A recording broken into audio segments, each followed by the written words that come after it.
Hello guys, mga ka-prepper. So, ngayon meron ako dito ito, sticky mouse board. So, pang siya ng daga, pang huli. So, marami kasing daga dito guys. So, pa siya.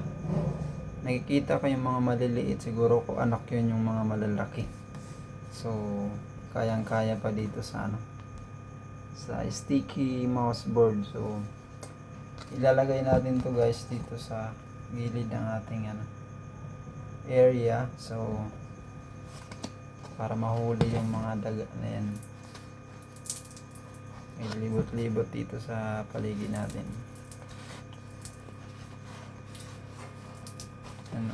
Sticky talaga siya guys. So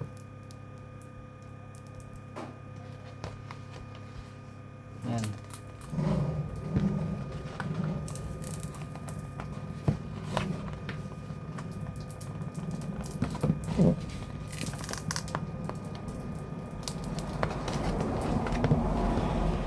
Grabe guys, oh.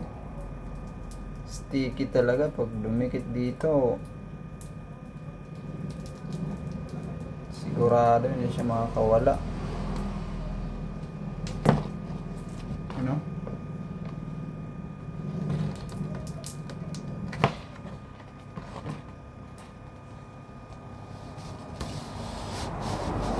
Yan guys, lapad.